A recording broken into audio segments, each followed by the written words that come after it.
আজকে জানবো যুবসাথী প্রকল্প স্ট্যাটাস চেক। যুবসাথী প্রকল্প স্ট্যাটাস চেক কীভাবে করবেন আজকে সম্পূর্ণ এই ভিডিওর মাধ্যমে তোমাদেরকে জানিয়ে দেবো। ঠিক আছে, চলো স্ক্রল ডাউন করে একটু নিচের দিকে যাব। এখানে বিস্তারিত তথ্য কী লেখা আছে এই তথ্যটি আগে জানবো। ঠিক আছে, যুবসাথী প্রকল্পের আবেদন করেছেন, কবে টাকা ঢুকবে জানতে চান? এর জন্য যুবসাথী প্রকল্প স্ট্যাটাস চেক কীভাবে করবেন জেনে নিন। আপনি যদি পশ্চিমবঙ্গের একজন বেকার যুবক যুবতী হন এবং যুবক সাথীর প্রকল্পের আবেদন করে থাকেন, তবে রাজ্যে সরকারের নির্দিষ্ট ওয়েবসাইটে গিয়ে এক ক্লিকে দেখে নিতে পারবেন আপনার আবেদন বর্তমানে কোন জায়গায় রয়েছে, টাকা ঢুকেছে কিনা ইত্যাদি খুঁটিনাটি তথ্য কিভাবে করবেন সেই পদ্ধতি ধাপে ধাপে নিচে দেখা হলো।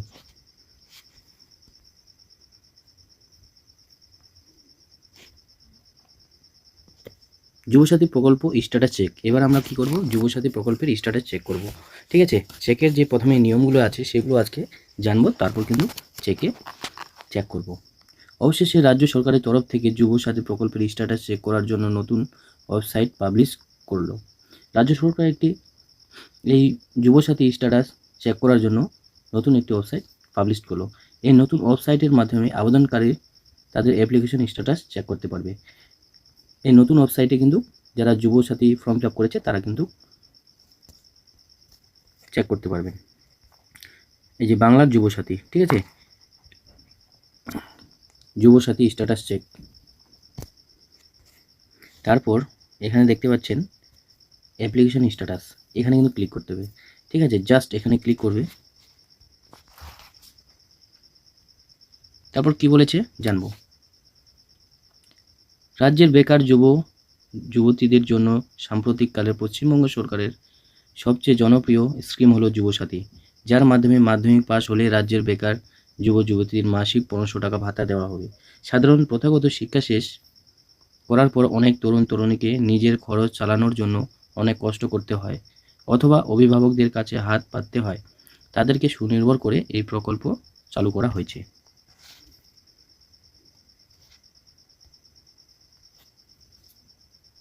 ইতিমধ্যে এই প্রকল্পের আবেদন প্রক্রিয়া শেষ হয়ে গেছে। যারা আবেদন করেছেন তারা সহজেই এখন অনলাইনে নিজের স্ট্যাটাস চেক করে নিতে পারবেন। বুঝে গেল? যাদের মোবাইল ফোন আছে, যাদের একটি অ্যান্ড্রয়েড মোবাইল ফোন আছে, তারা কিন্তু নিজের স্ট্যাটাস নিজেই চেক করতে পারবে অনলাইনের মাধ্যমে। ঠিক আছে, দরকার নেই কোনো কম্পিউটারের দোকানে যাওয়ানো। এবার নিচের দিকে জানবো যে যুবসাথী স্ট্যাটাস চেক কীভাবে করবেন। যুবসাথী প্রকল্পের স্ট্যাটাস চেক করতে নিম্নলিখিত ধাপগুলি অনুসরণ করতে হবে। চলো আজকে ধাপগুলি কি সেগুলো অনুসরণ করি। এই যে অ্যাপ্লিকেশন, ঠিক আছে, প্রথমত কি, প্রথমে যুবসাথী প্রকল্পের অফিসিয়াল ওয়েবসাইটে যাব। এই যে অফিসিয়াল ওয়েবসাইট আছে সেখানে গিয়ে কিন্তু ক্লিক করব। ঠিক আছে, যুবসাথী www.government.nl.com ডিলিট করুন, এই লিঙ্কে কিন্তু ক্লিক করতে হবে। ঠিক আছে, এখানে ক্লিক করার পর তারপর একটা সুন্দর ইন্টারফেস আসবে। ঠিক আছে, ওয়েবসাইটের হোম পেজ খোলার পর সেখানে থাকা অ্যাপ্লিকেশন স্ট্যাটাসকে ক্লিক করবেন।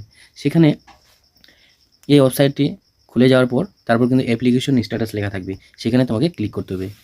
একটি নতুন পেজ ওপেন হয়ে যাবে, চেক স্ট্যাটাস অপশন দেখতে পারবেন, যেখানে ক্লিক করুন। যেখানে চেক স্ট্যাটাস আপনি দেখতে পাবেন, চেক স্ট্যাটাস, সেখানে কিন্তু তোমাকে ক্লিক করতে হবে। তারপর কি করতে হবে, তারপরে আপনার রেজিস্টার মোবাইল নম্বরটি লিখুন এবং পাশে থাকা ক্যাপচা কোডটি সঠিকভাবে পূরণ করুন।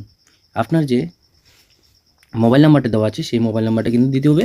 দেওয়ার পরে তোমার চ্যাপ্টার নাম্বারটা সেখানে কিন্তু সঠিকভাবে পূরণ করতে হবে। ঠিক আছে, পূরণ করে তারপর 5 নম্বরে কী আছে, এবার জিটি ওটিপি বাটনে ক্লিক করুন এবং ওটিপি বাটনে ক্লিক করতে হবে।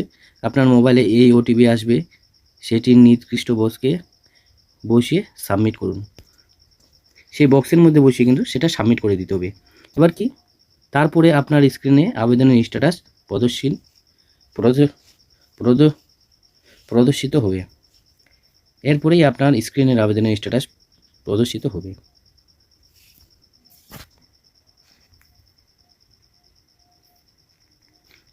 আরেকটা বিষয় জানবো যে যুবসাথী হেল্প নম্বর, যুবসাথীর কিন্তু একটা হেল্প নম্বর তৈরি হয়েছে।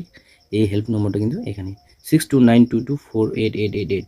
যুবসাথী প্রকল্পের সম্পর্কে যে কোনো তথ্য থাকলে সরাসরি রাজ্য সরকারের বাংলা যুবসাথী হেল্পলাইনের নম্বরে কল করতে পারেন। এই নাম্বারটা হলো এটি এবং এটি হলো ওয়েবসাইট।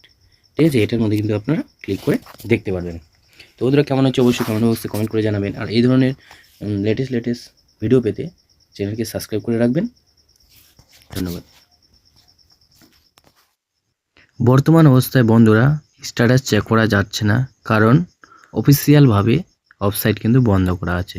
কারণ অফলাইনে যারা দুয়ারে সরকারে ফর্ম জমা করেছেন তাদের কিন্তু ফর্ম এখনও হয়তো সাবমিট হয়নি, যার ওয়েবসাইট খুলছে।